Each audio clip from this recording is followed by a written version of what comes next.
hawaondoki bila wewe. Nikamwambia nipe huyo kiongozi wao. Akapokea simu, nikamuuliza wewe ni nani? Akasema mimi ni askari. Alijitambulisha jina ambalo kwa kweli silikumbuki, lakini akasema ametoka Oysterbay na wametumwa na ZCO kuja kunichukua. Nikauliza kuna tuhuma gani ninazo? Wakasema hizo tuhuma utaenda kuzifahamu ukishafika wapi? Ukishafika Oysterbay Police Station. Nikawauliza swali la pili. Nyie mmesema mmetoka Oysterbay. Mimi naishi mkoa wa Pwani. Hapo mlipo hapo ni halmashauri ya manispaa ya Kibaha. Kwa nini mnakuja askari wa Dar es Salaam kuja kukamata mtu ambaye yuko mkoa wa Pwani bila askari wa mkoa wa Pwani? Hawakuwa na majibu. Kwa hiyo mimi hiyo ikawa ni confirm kwamba ni kile kikosi ambacho niliambiwa kinanitafuta kwa ajili ya kunipoteza. Mimi nikamwambia niko mbali na siwezi kupatikana leo wala kesho. Na uwezo wa kupatikana kesho kutwa. Siku hiyo ilikuwa ni Jumamosi. Kwa hiyo nikamwambia mimi Jumatatu nitakuja mwenyewe Oysterbay Police Station. Na kama tuhuma zangu mmesema hamwezi kuniambia, basi nitakuja kusifahamu siku. Wakasema hatuondoki bila wewe. Nikamwambia sasa subirini hapo mpaka nije. Mimi nitakuja Jumatatu, sipo, niko mbali. Wakapigiana simu, baadaye wakaamua kuondoka. Kwa hiyo wakamwambia mke wangu kwamba hakikisha akija Jumatatu aje Oysterbay. Kwa hiyo sasa hayo mazingira tayari, kwa sababu nilikuwa nimeshapigiwa hiyo simu, nikawa najua hawa ndio wale watekaji. Na wakati huo kumbuka watu wangu wengi ninaowasiliana nao kwenye shughuli zetu za chama, tayari nilikuwa na watu zaidi ya 10 ambao nina direct contact nao, ambao wameshapotea, ambao wameshauawa. Akina Mdude, akina Ali Kibao, akina Soka. Hao watu ni watu ambao mimi nilikuwa nawasiliana nao kwenye kazi zetu za chama.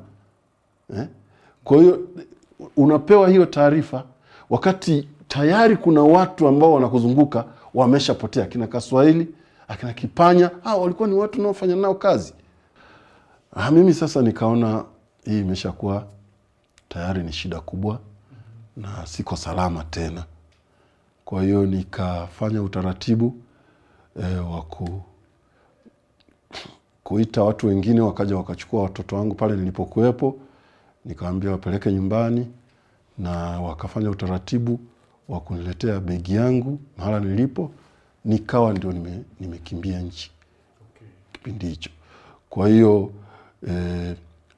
kama ambavyo unasema, ni kwa sababu wapinzani wote wanaandamwa, na mimi cha ziada ni kwa nafasi yangu kama msaidizi wa Tundu Lissu, ambaye wao wanamuona kama mtu hatari.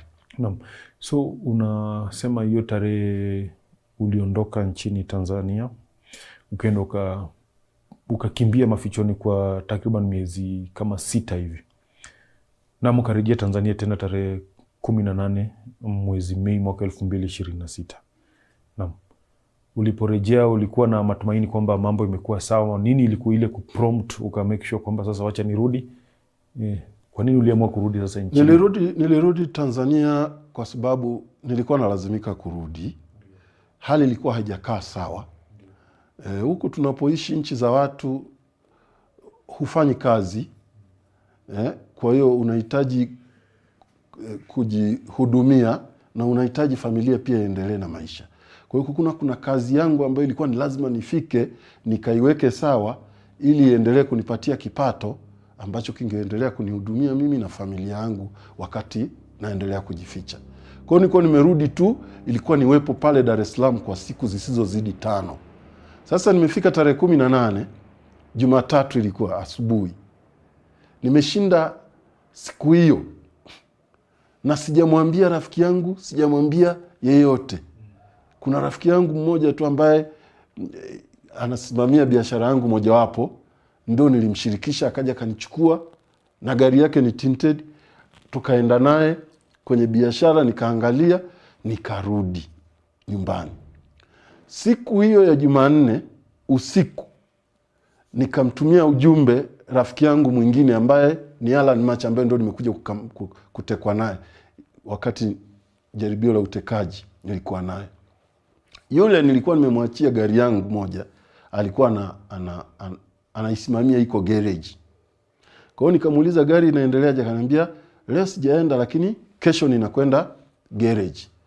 Nikamwandikia tu message, tutakuwa wote. Ananiambia really? Mimi nikacheka tu kwenye message. Kwa hiyo asubuhi nikamwambia nipitie nyumbani, na yeye kwake ni jirani na kwangu. Kwa hiyo akaja na gari yake ni tinted pia.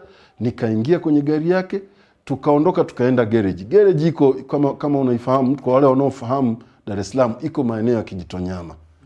Kwa hiyo tukaenda pale garage nikawa ndani, ile garage na gate. Kwa hiyo sisi tukawa tumeshinda, tuko ndani tu. Tumeshinda pale ndani mpaka ukafika muda ambapo sasa nilitakiwa kwenda kukutana na huyo mtu wangu wa biashara ambaye nilitakiwa nikutane naye. Na huyo mtu nilimwambia tu, utaniambia uko wapi, mimi nitakufuata.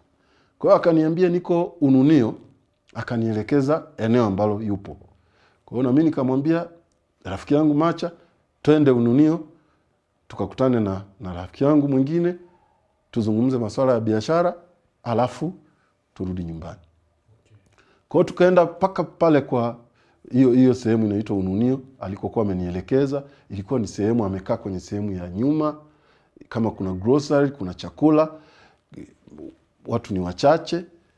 Tukakaa pale, tukaagiza na chakula, tukala. Baadaye kukawa na movement kama za magari yameingia pale mengi, tukasema tuhame, tukaendelea na mazungumzo sehemu nyingine ambayo iko quiet zaidi. Kwa hiyo tukaenda kwa rafiki yetu mwingine ambaye iko karibu kidogo na kwangu, ni kama 5 kilomita kutoka nyumbani kwangu. Yeye ana kama pia ka sehemu ya vinywaji na chakula. Kwa tukaenda, kuna sehemu ya kukaa ambayo mnaweza mkakaa na watu wengine wote wasijue. Tukakaa pale sasa, tukawa watu 3. Hiyo ikawa tayari ni kama saa 1. Kutoka hiyo saa 1 tumekaa mpaka kwenye mida ya saa 3. Mimi siku hiyo kulikuwa kuna mechi ya Europa League kati ya Aston Villa na timu hiyo nyingine. Ilikuwa ni finali. Na mimi napenda sana kufuatilia mipira. Kwa hiyo nikamtext mke wangu, nikamwambia nawahi kuja kuangalia mpira. Na sisi pale inafikiri kwenye saa 3:15 tukawa tumeondoka, tukafika main road, tukaachana na huyo rafiki yangu mwingine ambaye ni wa biashara. Sasa mimi na huyu Alan tunaishi jirani. Alan ndio maana alinipitia nyumbani pale asubuhi. Kwa hiyo tukawa tunaelekea sasa pamoja. Mimi nikawa na drive. Hiyo njia ya kuingia nyumbani kwetu ni njia moja ambayo inaingia mtaa huo wote, na ni njia ya rough road. Kwa hiyo ni kama kilomita 3 mpaka kufika nyumbani kwangu. Sasa tumekaribia nyumbani kama mita 300 hivi au 400. Alan ananiambia kuna kama gari zinakuja kwa speed sana huko nyuma. Kwa hiyo nikaangalia kwenye kioo, nikaona kweli taa zile, kwa sababu ni mida ya saa 4 kasoro usiku. Na ule mtaa hauna magari mengi. Nikaona kama magari mawili yanakuja kwa kasi sana. Unaona kwa sababu barabara yenyewe ni ya rafu, kwa unaona zile taa zinavyocheza. Nikamwambia naona kama na dakika 0 tu nimekaribia nyumbani, kama mita 40 hivi kufika nyumbani kwangu. Nikaona hii kasi ni kubwa sana hawa. Nikamwambia hawa labda wana haraka sana, ngoja kwa sababu njia sio pana. Nikafanya kama nawapisha ili wapite. Nilivyofanya tu kuwapa nafasi, ndio ilikuwa kosa langu. Wakanipita, hiyo gari kanipita kwa pembeni kwa speed, alafu ikaniblock kwa mbele. Hiyo speed na hiyo kuniblock, nikamwambia Alan, hii ni shida tayari. Kwa sababu nilikuwa nimeshamwambia story yangu yote na anafahamu, na alikuwa anajua sipo nchini, ndio maana alikuwa anasimamia gari yangu. Na nilimwambia bwana, walioniambia wakinikamata wananiua. Sasa anaona ndio hiyo. Nikamwambia bwana, tumeshaingia shida. Nikarudi reverse haraka, nikitaka kukata zaidi kushoto. Lakini kushoto nilipokata wakatangulia mbele zaidi, na kushoto zaidi kulikuwa ni eneo ambalo linafyatua matofali. Kwa hiyo nisingeweza kwenda kushoto zaidi. Wakawa wameshatu block na wakashuka kwenye gari kwa spidi kubwa, na wakataki ile gari yetu kwa spidi sana, kama simba anavyowataki mnyama mwingine. Sasa kwa sababu tulishakuwa kisaikolojia ni kama tulikuwa tumeshajiandaa tayari, hili ni tatizo. Kitu cha kwanza, mimi simu yangu tu sababu ilikuwa kwenye moja, ilikuwa hapo, nikaichukua nikaidondosha kwenye kiti, nikiamini kwamba baada ya tofurani yote simu iko kwenye kiti itakuwa salama. Hii nyingine ikabaki kwenye. Sasa wamekuja wamevamia gari, na ile gari tulikuwa hatuja-lock milango. Walifungua milango, wakaingia watu kutoka upande huu, wanajaribu kunipush katikati waniondoe kwenye steering, na upande huu wa Alan pia wameingia wanajaribu kumpush. Nafikiri walitaka kutusqueeze pale katikati, alafu wao na control na gari waondoe gari tukiwa mle. Sasa ile tukaresist, tukapambana ile tukaresist, wakaona hawatuwezi kutusqueeze ndani, wakaanza sasa kutaka kutoa nje. Sasa hapo mapambano tukawa tunaendelea, na sisi sasa tukaona hii vita, tukawa tunapiga kelele, watekaji. Wakati tunapambana, mimi mtu aliyekuwa anaongoza, ambaye alikuja ilimfesi sura yake vizuri, ambaye sasa ni askari mko chini ya ulinzi, nikamuuliza ukamataji wa aina gani? Kamuuliza ni ukamataji wa aina gani? Huyo mtu angalau nilimaki. Kwa walivyoforce wakatuforce kutushusha chini. Niliposhuka chini tukaanza kupambana. Nipiga ngumi mmoja akadondoka chini, na nafikiri ndio maana ile sehemu niliumia kwenye mkono. Hii sehemu nilipata fracture. Ilikuwa sio kwa sababu wamenikanyaga au nilirusha ngumi, na kwa sababu sina mazoezi ya kila wakati, hiyo ngumi ikampiga vibaya, nikapata hiyo fracture. Lakini alidondoka chini. Na tulipambana pale takriban dakika 3. Wakati wanahangaika kutubeba wote, hao wengine wako pale, hao wengine wako kwangu. Sasa hiyo kelele pale mbele ya kwangu hapo ni kama mita 40 tu. Hata mke wangu amesikia kelele hizo. Sasa hajajua ni kitu gani kinaendelea. Bodaboda kama wawili au watatu wakasogea kwenye hiyo kelele. Sasa nafikiri hao walivyoona watu wameanza kuja na wanajaribu kutuchukua wote, inakuwa ngumu, wakapungua kutoka kwa Alan, wakaja upande wangu. Kwa hiyo Alan akapata nafasi ya kutoroka, wakaja upande wangu, wakanifunga pingu, wakawa wameshanizidi nguvu, wakanibeba, wakaniweka kwenye buti ya gari yao. Hapo gari ikaanza kuondoka kwa spidi sana. Na immediately nilianza kuondoka. Yule bwana mmoja akawa yuko na mimi kule nyuma, akasema umepiga sana ngumi, sasa ni zamu yako, tushakufunga pingu. Vile rais ametuelekeza, akaanza kupiga na kitako cha bunduki. Tunataka sasa alikuwa anapiga kuanzia kichwani, kifuani, mbavu zote, miguu yote hii, kesho kilikuwa siwezi kusimama vizuri, magoti piga. Na wanasema umerukaruka sana muda mrefu, unajifanya mjanja. Ama hatua ambazo tumepiga katika leo tumepata leo yetu tukiwa pamoja, na leo ndio wana UDA na ODM. Sasa huo mwendo kutoka hapo ndugu yangu kwenda kutafuta barabara kuu ambapo nimeongea kilomita 3 kutoka hapo baraza la magavana, Gavana Hamed, barabara ni rafu sana, sisi tunatembea kwa dakika 15 mpaka 20. Tumepiga hatua mambo ya ugatuzi kwa ushirikiano wa serikali ya kitaifa na serikali zetu za kaunti kule nyuma kama mzigo. Ndugu yangu mkubwa Gachagua Musalia, kila nikirushwa mikono ikienda hivi na zile hatua mpaka kuja kufika hiyo metro kwenye barabara ya lami, zile pingu tayari zilikuwa zimeshachimba katika jumuiya za madola, tukiongozwa na rais ambaye ni na hapo nakumbuka nilifika maana wa taifa letu la Kenya. Mikono inakatika. Mr. President, party leader of UDA, ndio kwanza Senator Oburu, sasa tumefika wakati tunaingia kwenye hiyo meno. Brothers and sisters, colleagues, ladies and gentlemen, so pale wanapunguza kidogo kuingia barabara kuu. summarize sasa our brothers bodaboda. and Wanasema all the bodaboda other speakers said since morning. fuata. I asked myself one question.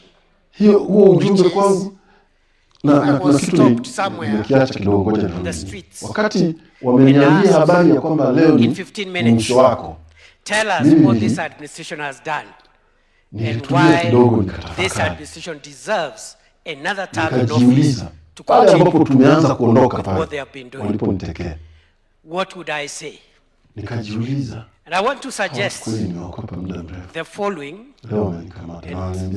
persuade you to pick what you can pick and see how you can also make your own summary. Because I think as the president has always told us, communication is personal. Every political leader has a way of sending the message. And therefore there is no one size fits all. Watu wangu ambao nawasiliana nao wamepotea na hawapo. Done in the last 4 years together. Kitu kikaja and ODM and all the affiliated kitu kutokea political parties of Kenya. No. Na hiyo nikajikuta naongea natoa mpaka sauti. No. Leo sio mwisho wangu na hamwezi kuniua nyinyi. Na hamwezi kuniua nyinyi. Sasa nafikiri wanaona kama vile ndio wanapiga zaidi hapo nakumbuka wanapiga sasa usoni. I start with macroeconomic stability because pasuka damu inaruka na kurudia huko chini. On which the pillars which build the economy. Sasa tumefika kwenye hiyo barabara sasa ndio wanaanza kuzungumza habari ya bodaboda wanatufuata. Mimi kwangu ile ikawa all these pillars stand naanza kupata kama kuna watu wanatufuata. Kuna watu wanatufuata. Pengine na nafasi. Pengine na chance. Macroeconomic stability are not right. Hiyo hali. Doesn't matter the transformation of things. Huyo mtu nakumbuka aliyokuwa upande wangu anamwambia huyo dereva endesha gari kwa speed au bodaboda waache upoteze. The expert, the CS, na gari the national treasury kwa speed kubwa sana.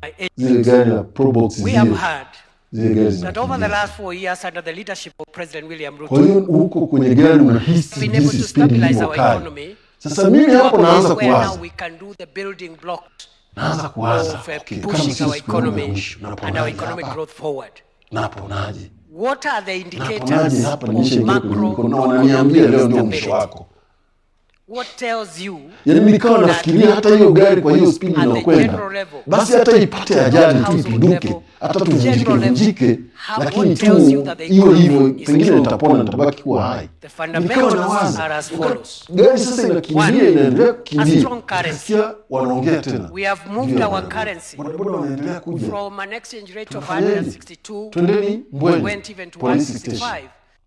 Still 129 for more than 2.5 years. And that shows you stability. There has not been changes in the currency strength. That is one indicator of macroeconomic stability. For over 2.5 years, consistent. Even with the Iran crisis, people expected there would be pyro upwards. It didn't happen. And we want to commend the National Treasury, my brother John and the team. Fantastic work strengthening our currency. The team there also includes our central bank team. Excellency, sir. The other indicators of macroeconomic stability is low inflation. We have taken inflation from 9.6% in 2022 to around 4 to 5%. And the recent spike in the last 1 month or so because of the Iran crisis should not work as John and company have told us. And we'll bring it back to that range 4 to 5%. Low inflation. Initially it was 9.6% in 2022. The other one is central bank the lending rate.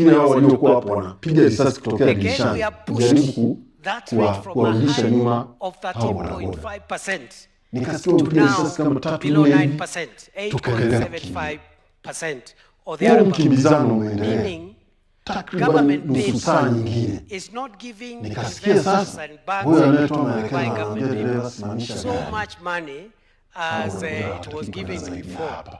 And therefore, that has lowered the interest rates, provided credit, more kwa hiyo hapo nikaona watu wanashuka mpaka including yeye ambaye alikuwa yuko upande wangu akashuka. The other one is sovereign rating. Wakati huo nilikuwa nawaza hii gari inaweza kufunguka hata buti kwa nyuma ikiwa inakimbia kweli hata nijirushe.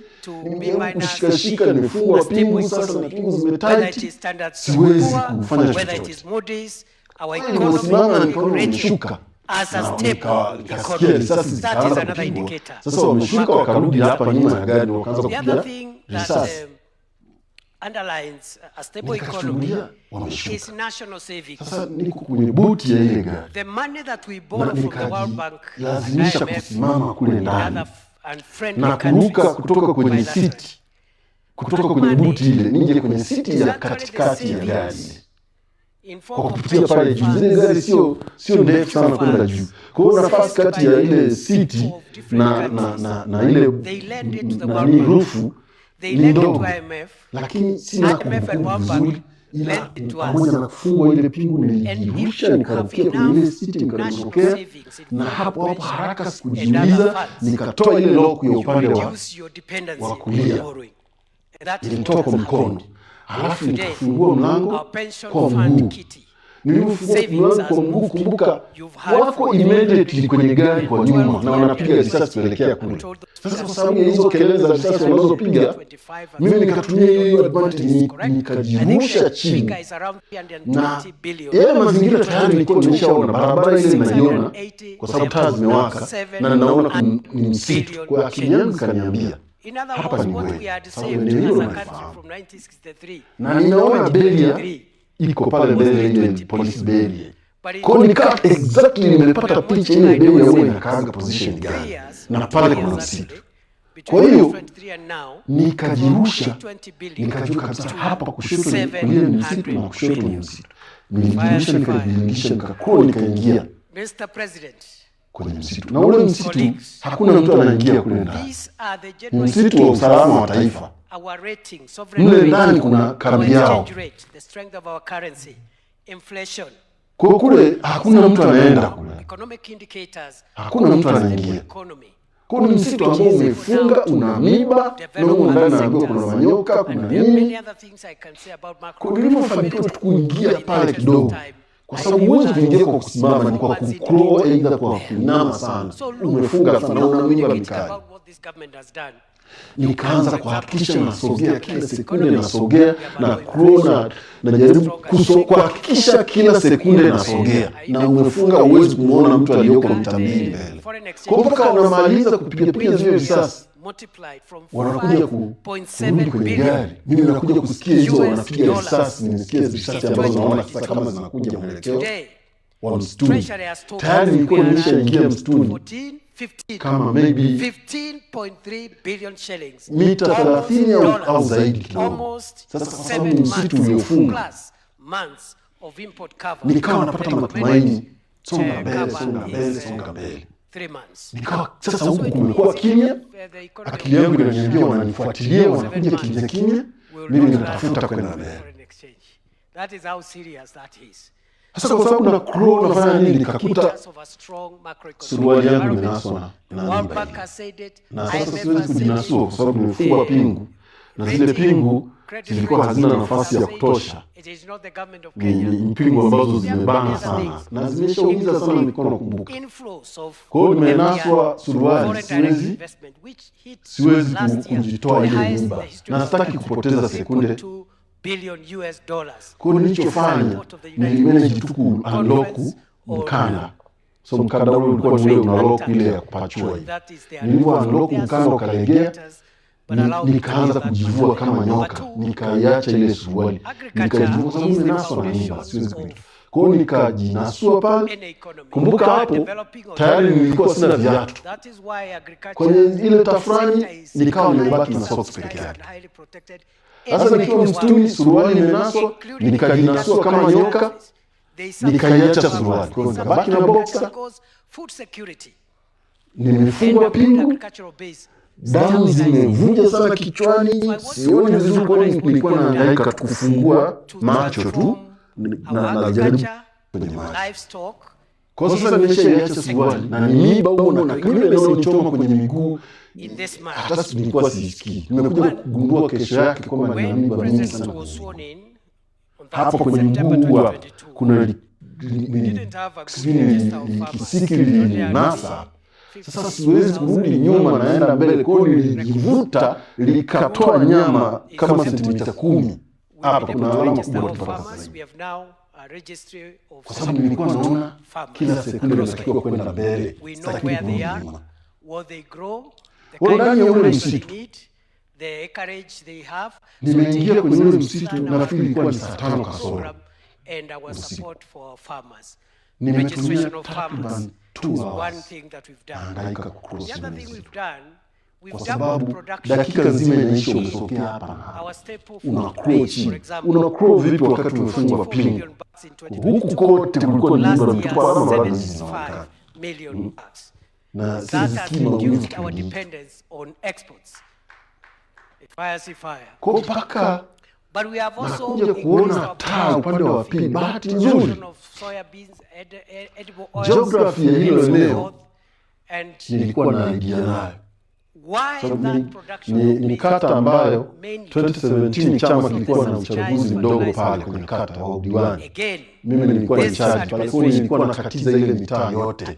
Kwa at least nikawa najua hapa mwelekeo huu nitatokea kwenye nyumba za watu pale. Japo hizo nyumba pia ni za watu wa serikali au watu wa usalama, hata Mama Samia mwenyewe kwa mbele hapo ndo ananipa. Over the last 4 years. Kwa hiyo nikasema nikienda kushoto ni poli zaidi na naenda mpaka baharini, na ukisogea zaidi unaenda kwenye hiyo kambi zao za watu. Na mimi akili kama niambia huko ulikuwa unanipeleka nilikuwa kwenye maeneo haya. That subsidy program maana hataki bodaboda waingie zaidi in tea and so on. Kwa hiyo nikawa na move kwenda kulia kidogo na shift ili nitafute ile ya kwenda kutokea kwenye makazi. From 138 billion mpaka nafika sasa to last year 215 billion shillings in terms of foreign exchange from tea production. Coffee also has done well. We have increased the size of land under taa iko juu kama ghorofa 3 hivi. And coffee now is fetching better prices. Sasa nikawa nimesogea nilifika kabisa mwishoni mwa ule msitu. Kuna kama mto. Better prices majani tunaita makuruweni. 60 shillings in 2022. Currently it's between 260 per kilogram. Sasa nikaingia pale kwenye huo mto.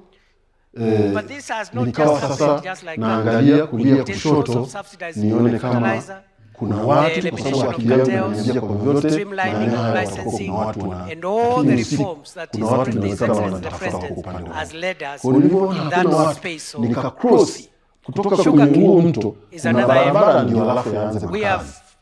Kwa sababu katika hiyo barabara nikasema inabidi ni cross kama mambo ili wasije wakaniona, mtu ananiona na cross wakaanza. Nikacross nikaingia pale ambapo ni mtaa.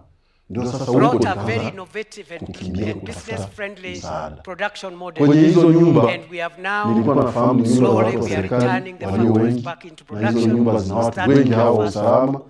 Kwa sikutaka kuomba msaada kwenye nyumba yao. Sikutaka kuomba msaada. Now one are being paid when they deliver their cane 7 to 10 days upon delivery. Farmers, I mean. Farmers are being paid 7 to 10 days upon delivery of their cane. Workers are paid at the end of the month. And the factories are back into production. Production of sugar has increased tremendously from 472,000 metric tons in 2022 to 815,000 metric tons in 2025. Fire. And this is how you defend government in that sector around agriculture, crop production, and so forth.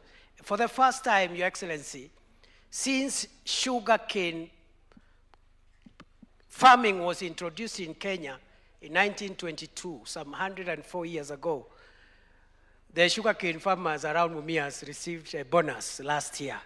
And we hope that you can hem in and work with the people in that space to make sure that that bonus becomes consistent and becomes an annual thing as a matter of course. that is what we are doing around agriculture. Livestock, our milk production has increased from 4.6 billion liters in 2022 to 5.3 billion liters last year. Our exports of milk products to East Africa and the rest of Africa has increased by 92%. And as the president announced, Africa now is the leading exporter of processed milk in Africa. Kenya is now the leading exporter of processed milk in Africa. We have transformed that dairy sector, but also in terms of the dairy sector. I see CS Mutai looking at me. I hope I am not underreporting. We have also, through the introduction of subsidized sexed semen, the president has spoken about sexed semen. That is the semen used for artificial insemination to make sure that our breeders get the right kind of breeds that give quality milk or that give quality dairy products. Again, this space of sex semen, we've reduced the price from 8,000 shillings per dose to just 1,400 shillings per dose. But we have also vaccinated 8.9 million out of our 22 million heads of cattle in Kenya. And we're in the process of making sure that we attain herd immunity so that our livestock products can be competitive in overseas markets, so that we get free from diseases that come when livestock is not vaccinated. We've done many other things. Let me rush to the blue economy. We are doing fish landing sites in the 5 counties at the coast, in the 5 counties around Lake Victoria. We started with around 7 fish landing sites. Now another 9. Ground has been broken for another 9 fish landing sites to support our fish farmers around Lake Victoria and around the Indian Ocean. We are providing boats for our fisher folk. And these are small boats, but also we're in the process of acquiring speedboats for deep sea fishing to support the blue economy. We've just completed the Shimoni Fish Port 2.6 billion facility, and the other facilities for the blue economy, including the Center of Excellence that we are putting at Kabondo. Is it Kabondo? Kabonyo.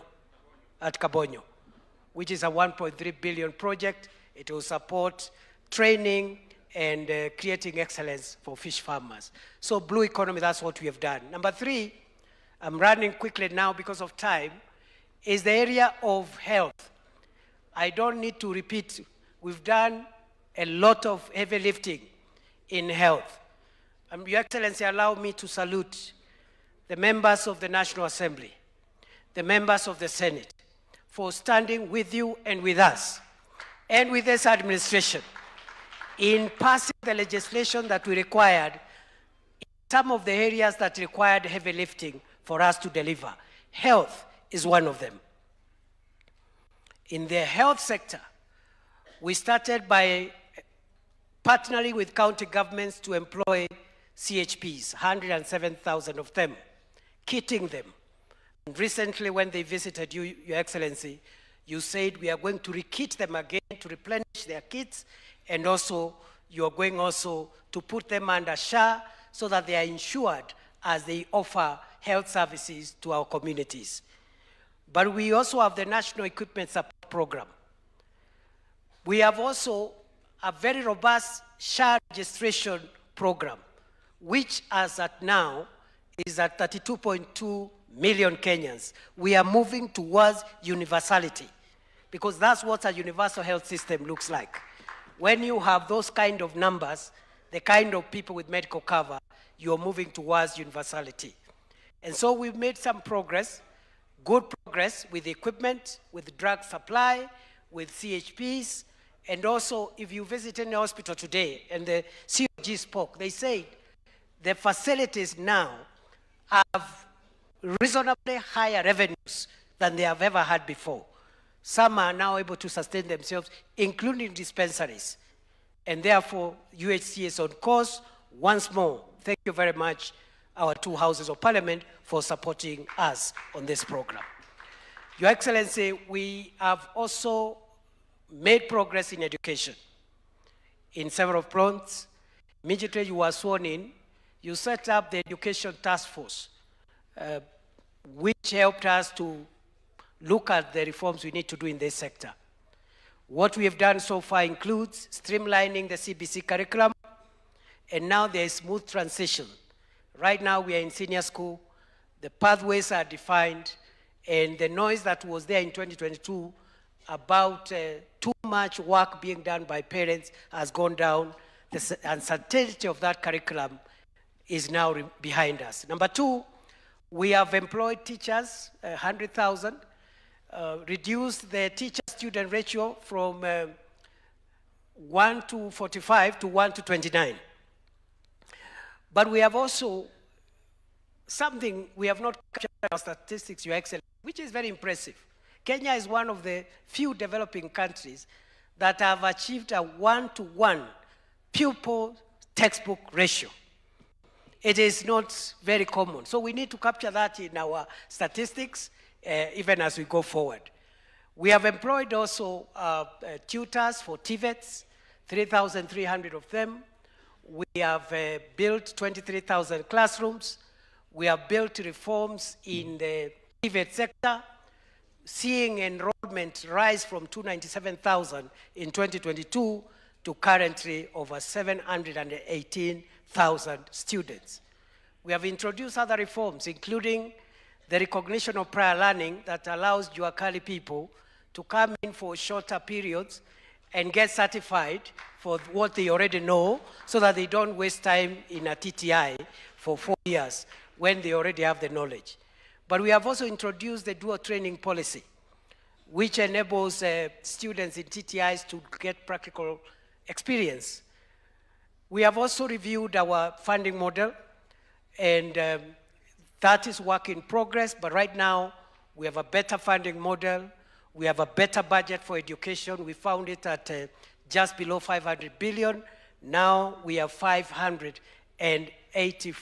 64 billion shillings. 784 billion shillings for this year. University funding has risen from 45 billion shillings in 2022 to 82 billion shillings last year. Funding for Higher Education Loans Board, we have increased it from 17 billion shillings where we found it to last year's 41 billion shillings. Ni fire si fire. Tuendelee tusiendelee. So in the education sector, we've done a lot of things, and I think that is work in progress. Number 5, public infrastructure. What have we achieved in the public infrastructure space? I'll run down through this very quickly. Number 1, roads are restored. Through a very innovative financing and resource mobilization program, the President was able to help us to unlock funding for stalled roads, and we have paid all contractors who had claims up to the end of last year. A total of 177 billion shillings have been paid to unlock the completion of over 6,000 kilometers of tarmac road, which are stalled way back in 2019. But we continue in this sector and say that we have the major highways. I don't want to repeat them. The Ronnie Mau Summit is there. The famous road, which is the most emotional road for us as a country, the road connecting Isiolo and Mandera, because our brothers and sisters have been cut off for a very long time. Ile barabara ya rais, mnajua ile barabara? Itoke Mandera, ikuje Gare, itoke Gare, ikuje wapi? Ikuje, no sio Kobo, we Duale, let me just summarize that road is the single longest road project ever undertaken in independent Kenya. That is the longest single road project ever done in the history of Kenya, even before independence, because I don't think the colonialists built such a road.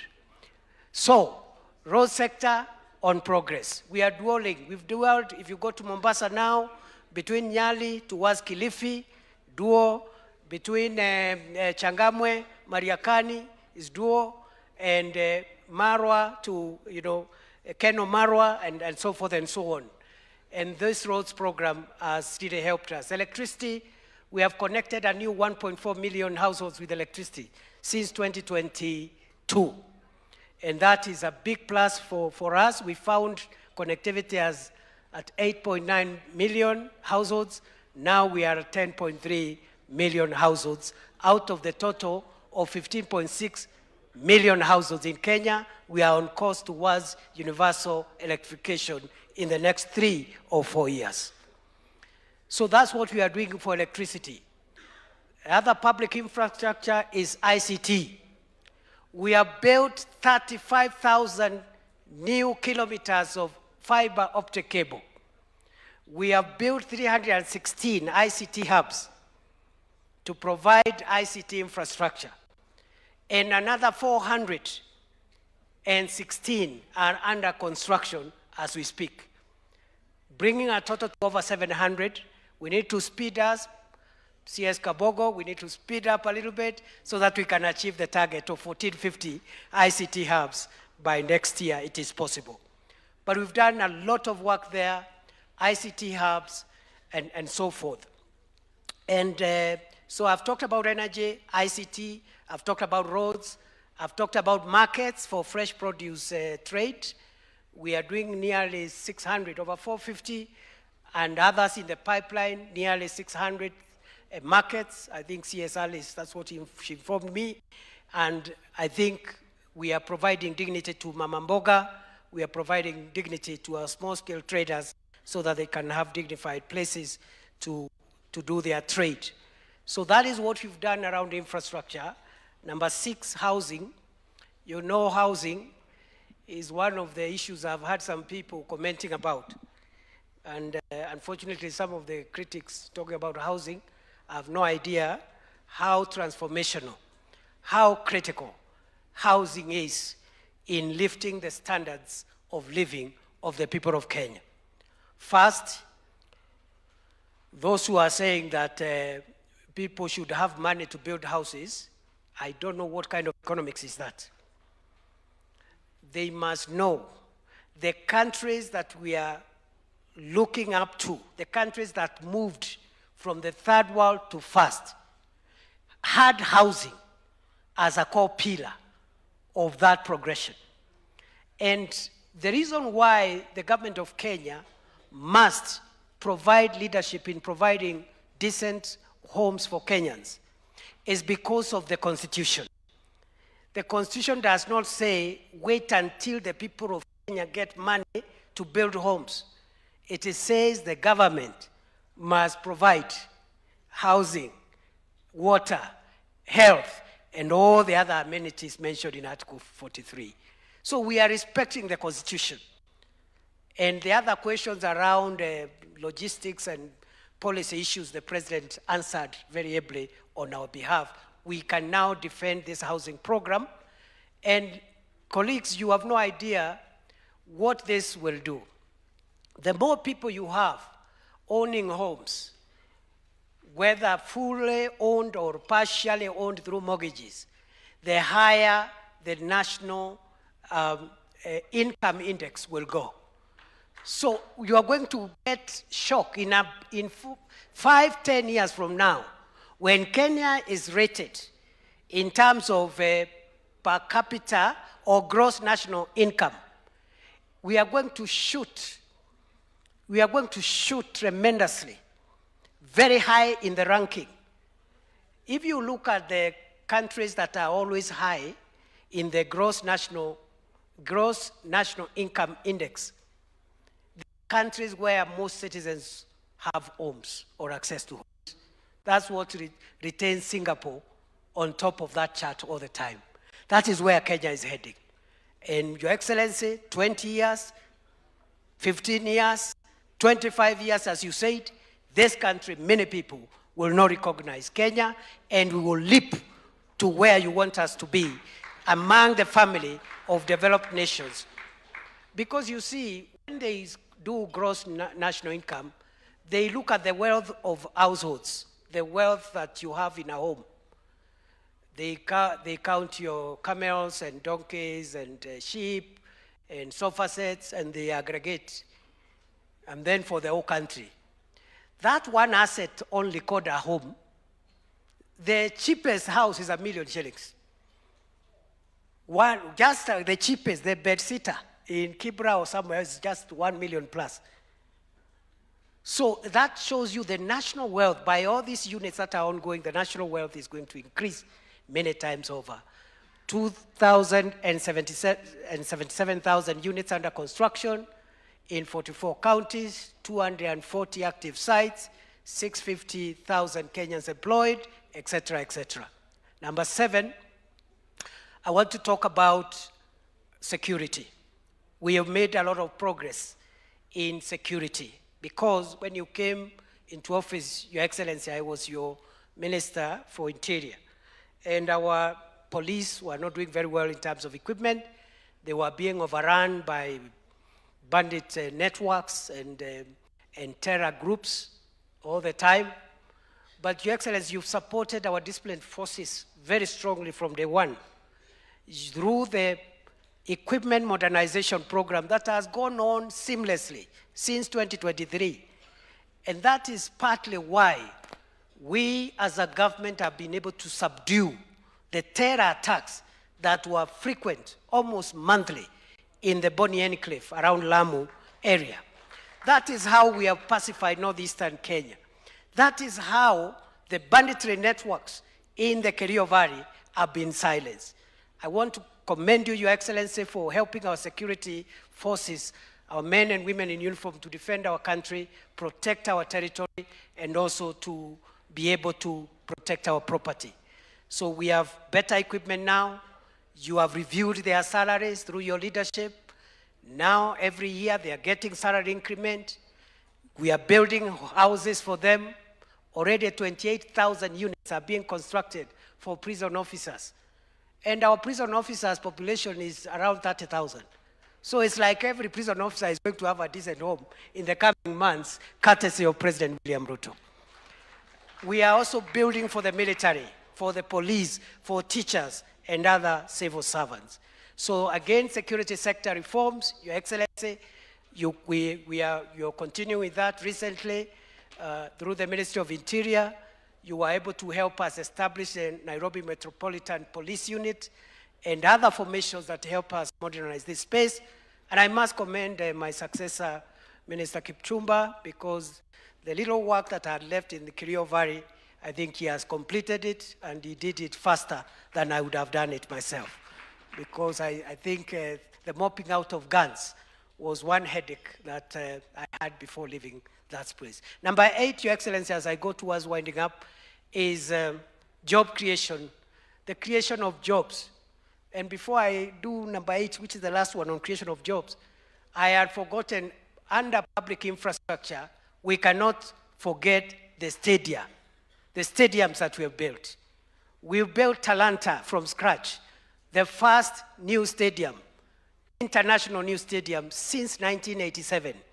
The last one was built in 1987, 39 years ago. We've not only built Talanta, but we have refurbished Kasarani and Nyayo. We have not only done that, but we have another 32 stadia across the country.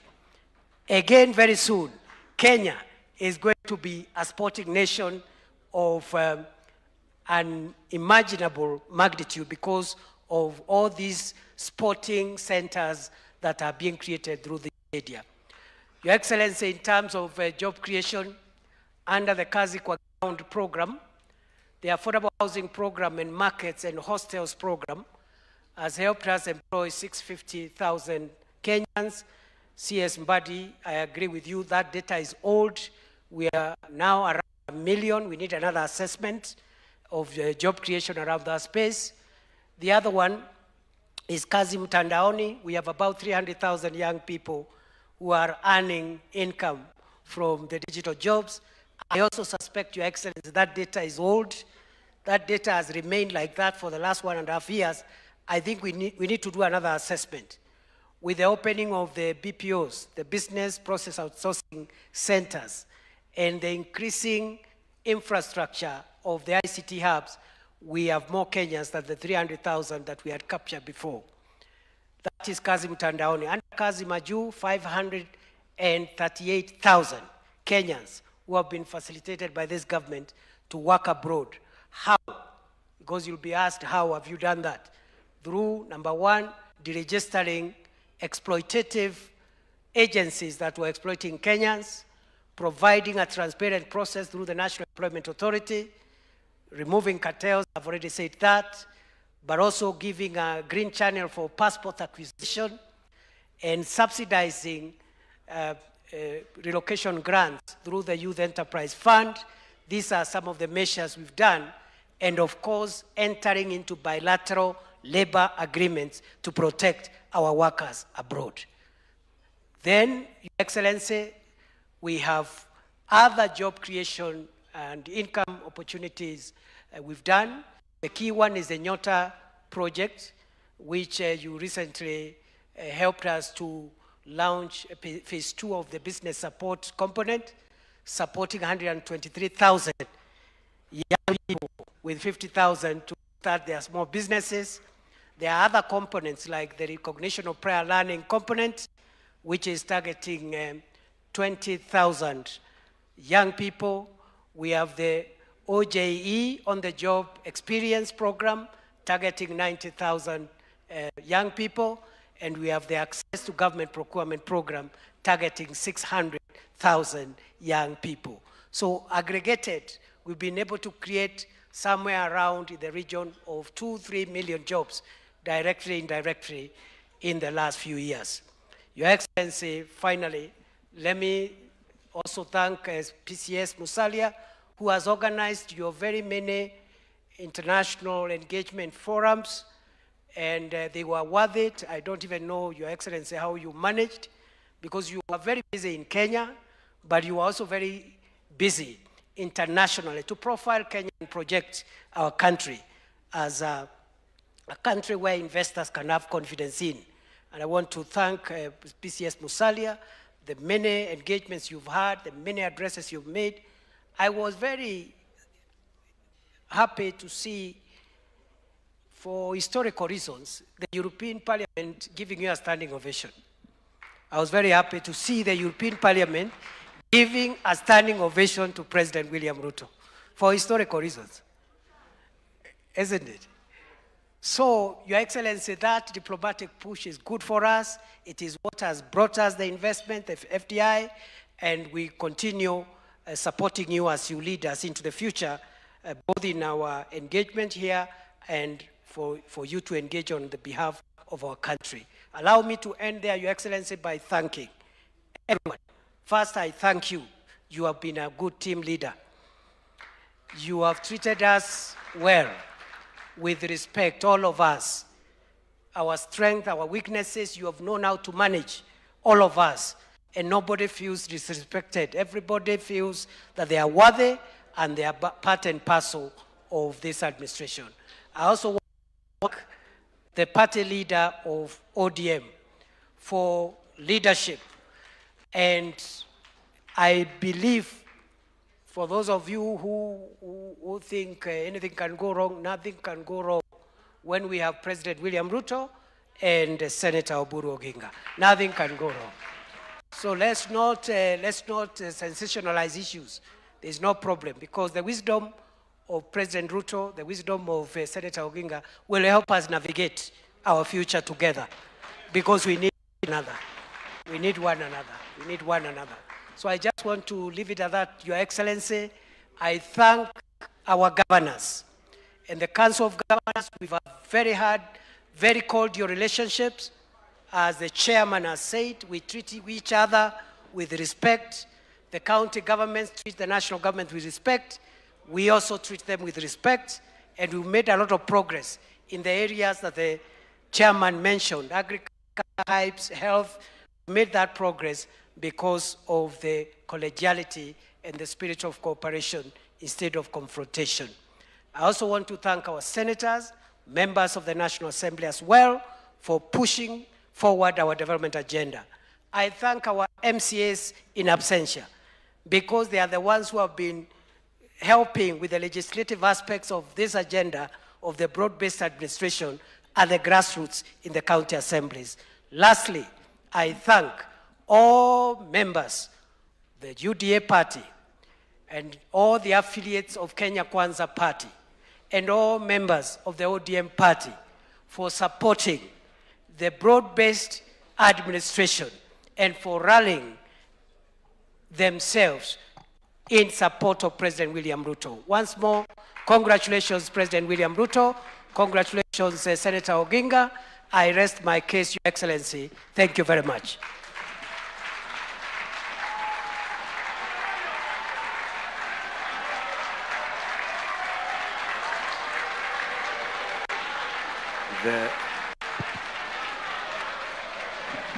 The clubs have come naturally.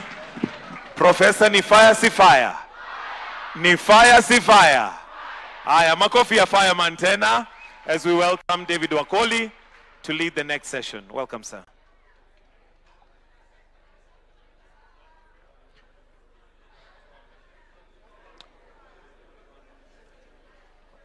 Asante Mheshimiwa Rais. Naomba tutulie na tuwe makini. Mheshimiwa Rais, kiongozi wa serikali ya nchi ya Kenya na Amiri Jeshi Mkuu Daktari Oburu Odinga, kiranja wa chama kikubwa Afrika Mashariki na Kenya, Naibu Rais Daktari Profesa Kindiki, Mheshimiwa Musalia Mudavadi, mawaziri walio hapa, magavana wakiongozwa na mwenyekiti wa magavana na itifaki zote zikizingatiwa.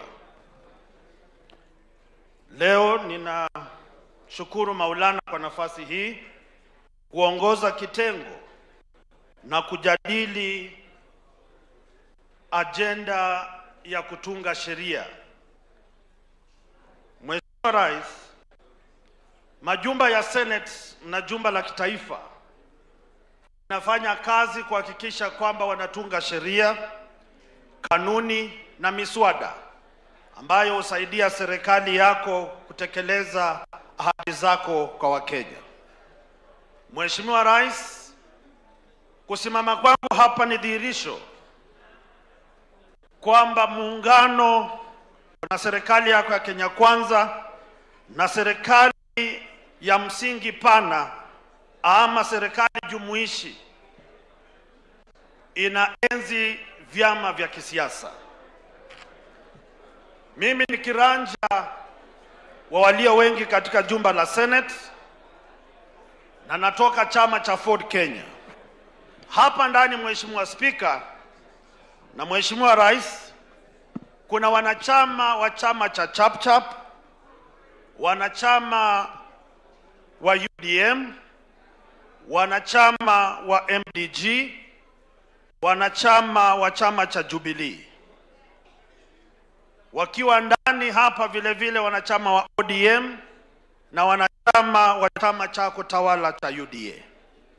Ni kuashiria kwamba katika majumba yetu ya kazi, iwapo ni kutunga sheria ama kutia msasa miswada, hatutengi ama kubagua watu kwa misingi ya vyama. Ndiposa sasa nataka kuchukua nafasi hii kumkaribisha kiongozi wa wengi katika jumba la kitaifa, Mheshimiwa Kimani Ichung'wah, aje hapa na aendeleze hoja hii ya mustakabali wa wabunge katika jumba la kitaifa. Naomba mkaribishe kwa makofi.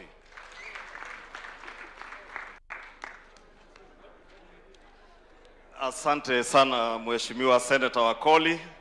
Your Excellency President, I'll beg to do a very quick presentation On behalf, with the permission of the Leader of Majority in the Senate, on behalf of both the National Assembly and the Senate, because we are a bicameral parliament, and therefore what you'll be speaking about is the scorecard or the milestones that have been achieved by the Parliament of Kenya and not necessarily the National Assembly. Your Excellency, since commencement of this 13th Parliament, both houses have been very instrumental in actualizing very significant legislative reforms for the socio-economic and political development of our country, also for the implementation of the pillars, the key pillars of the bottom-up economic transformation agenda. These legislative interventions, Your Excellency, have also aimed at enhancing inclusion or inclusivity, providing socio-economic opportunities, and resolving the issues of concern to the people of Kenya. And indeed, Your Excellency, one of the speakers this morning did tell us that indeed, under the broad-based government, inclusivity is a reality, when we were told that even, I think it was Governor Simbarati, who said that even under the handshake regime, ODM as a political party never really got anything in that government. But today, under the broad-based government, we have true and actual inclusivity in practice.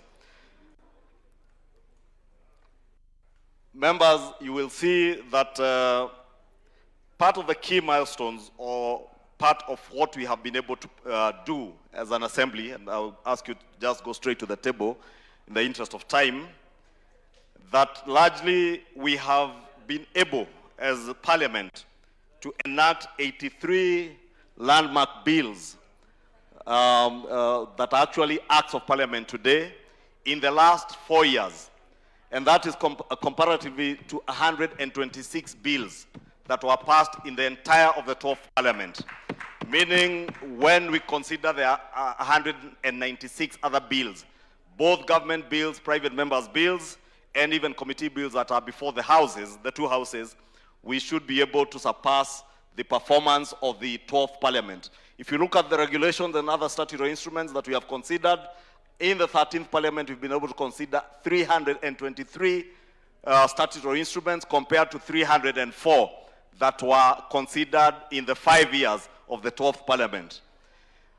Motions considered by this house, again 759 compared to 896 by the other parliament. And again, as I mentioned, this is in the last 4 years, and the comparative figures for the 12th parliament are for its entire term of 5 years. That means by the time we are done with the next 1 year, to the elections, we should be able to surpass even the consideration of motions.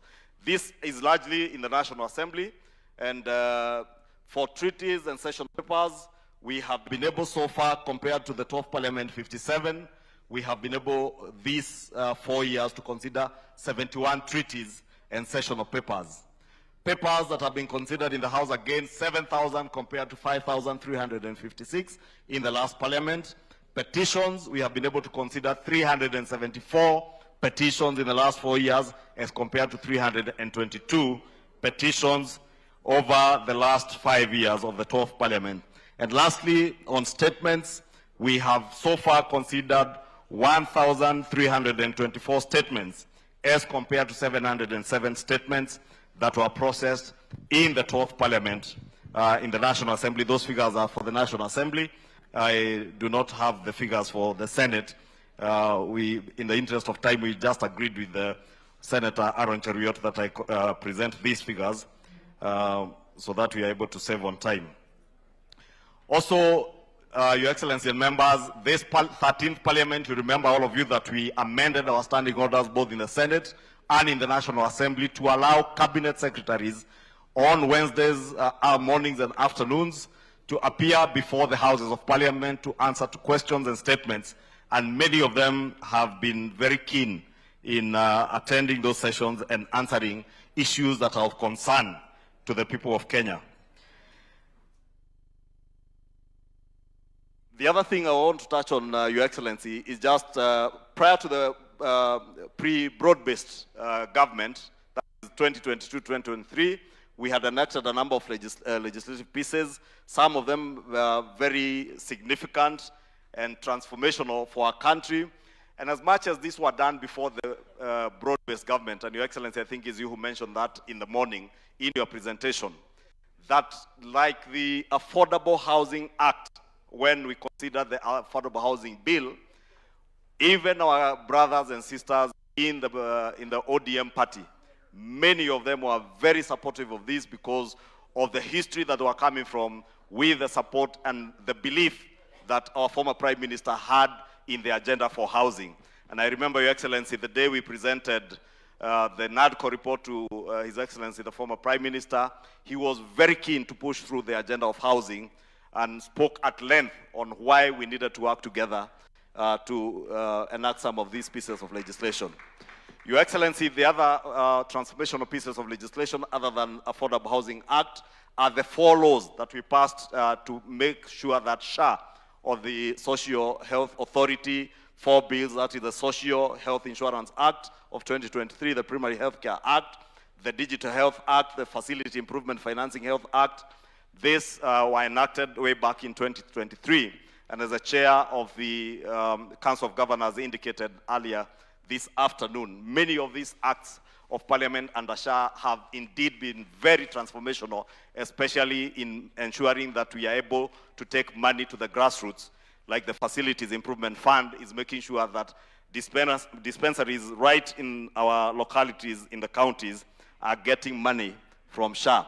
Other transformative pieces of legislation, Your Excellency, and this is not exhaustive, we are just trying to summarize, is the Sugar Act of 2024 that has completely transformed the sugar sector in our country, allowed us to lease a number of factories and sugar companies, just like we, Honorable John Mbadi mentioned and DP has mentioned it in passing, that the sugar sector or the sugar industry has tremendously transformed over the last 3 or 4 years. The tax, the other bills, Your Excellency, you remember, and you said it very well this morning, that many of these leaders in this room, and especially members of Parliament, both in the Senate, and most of those in the National Assembly, Your Excellency, have had to go through a very rough patch.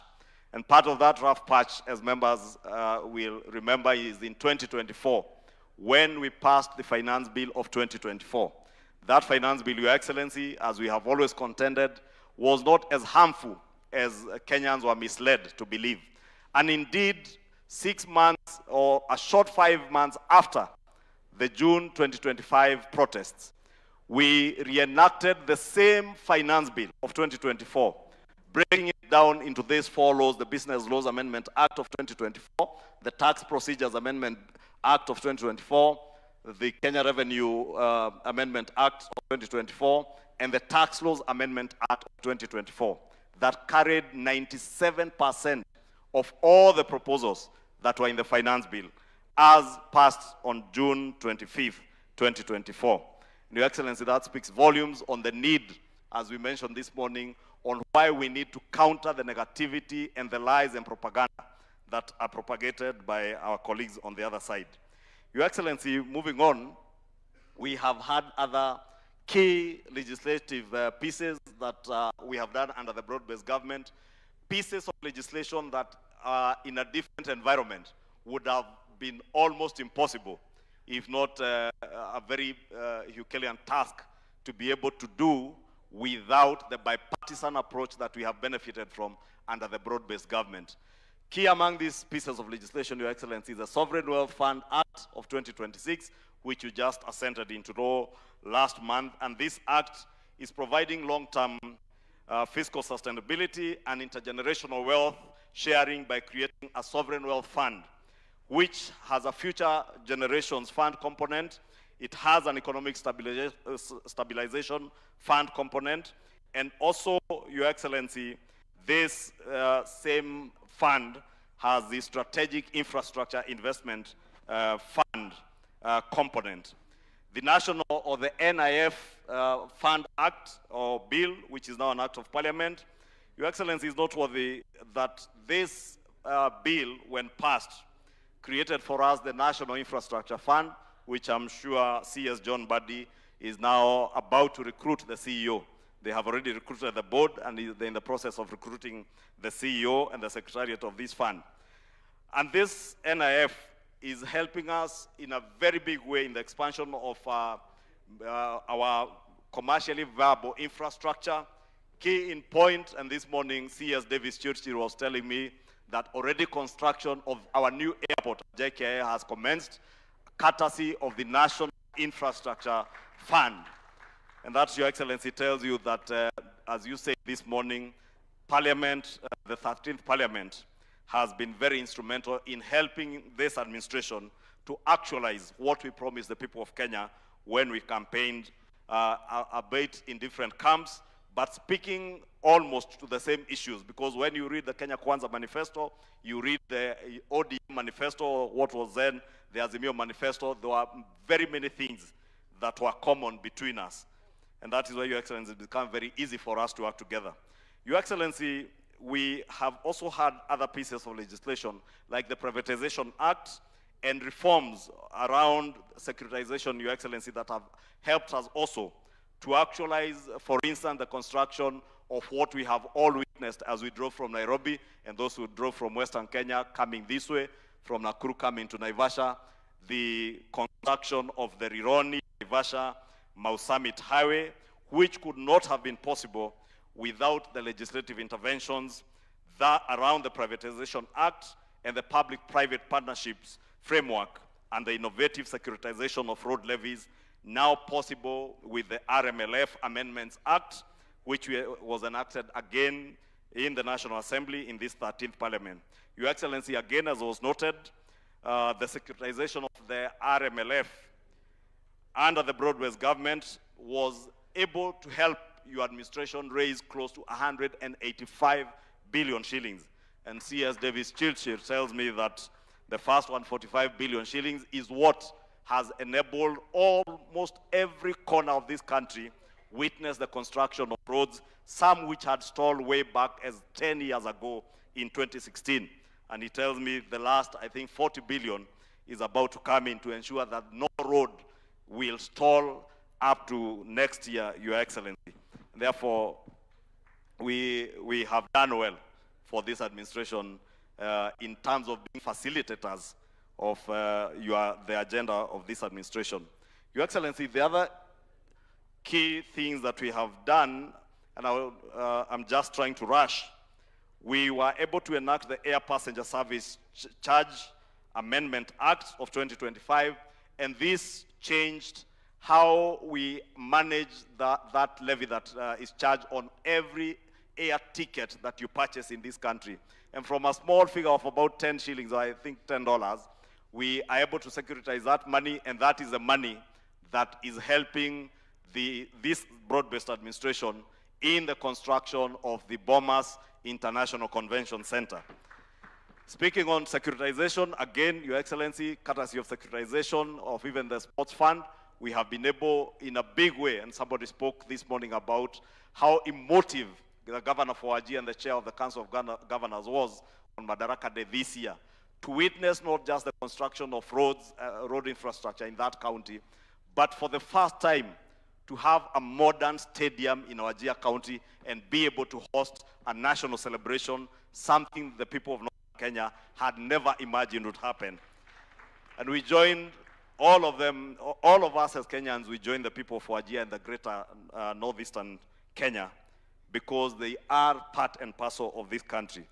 Your Excellency, we have had other landmark legislative pieces, the Government-Owned Enterprises Act that has reformed the governance structure of many of our parastatals, and I know there is still a lot of debate around that subject, and we will be engaging on it. I've mentioned the Privatization Act, the Virtual Assets Service Providers Act of 2025. We are the first African country to enact a comprehensive regulatory framework, specifically regulating the emerging virtual assets ecosystem, safeguarding the integrity of Kenya's financial system, and promoting innovation. I'm told my time is up, so I will not bother you with many of these other pieces of legislation because you know them. And I just want to finish with one thing, Your Excellency. That we are here today looking at the milestones that we have been able to achieve, both from the executive and those of us from the legislature, and even from our county governments for the governors and deputy governors who are here. Your Excellency, it is my view that we have been able to achieve so much that we wouldn't have been able to achieve were we not working together under the broad-based government. And therefore, Your Excellency, the question that is lingering in many of our heads, and I know I will speak for many of us when I stand here and pose the question, how do we move on from here moving forward? We have a year to go into the elections. We have been working in an engagement under the broad-based government where we got ODM to come and work with us. Your Excellency, I know many of us are asking ourselves, going forward over the next 1 year, even as we move into the next elections, how do we crystallize what we have been able to do in terms of our engagement, our brotherhood, and the strong relations that we have built to be able to get into the next elections and ensure that we safeguard this great work that we have been able to do under this administration, both from the legislature and from the executive. And Your Excellency, I think you summed it very well this morning when we said it is imperative that we win the coming elections.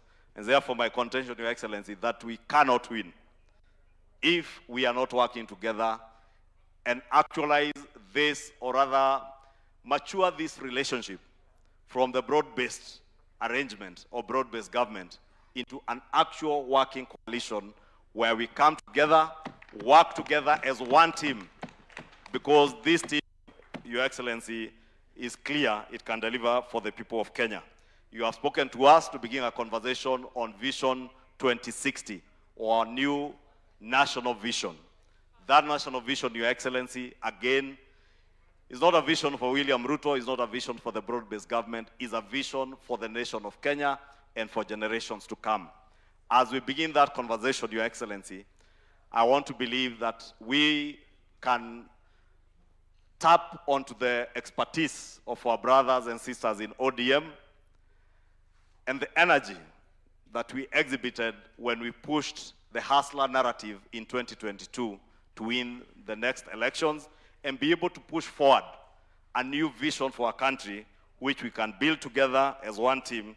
And I want to believe, Your Excellency, there is also a way, and I think you have spoken to that in your early engagements, When he comes that home, we can make sure that even as we work as coalitions, and it's only us in this broad-based arrangement who can actualize a coalition that will develop a manifesto that can also be anchored on that greater national vision.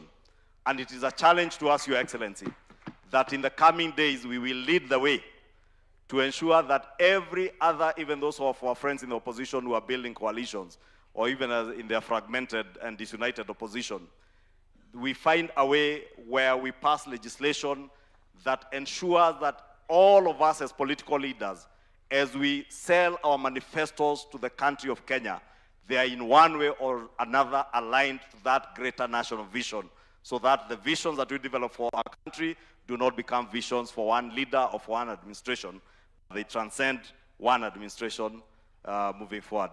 With those very many remarks, I can see Senator Aaron Cheruiyot telling me my time is up, and I want to end it there, Your Excellency. Your Excellency, allow me now to double also as a MC to invite my colleague and my immediate deputy leader of majority in the broad-based government and leader of minority, Honorable Junet Mohammed, who will take us through the plenary session for us to be able to engage further. Thank you. Karibu. Thank you. Thank you very much.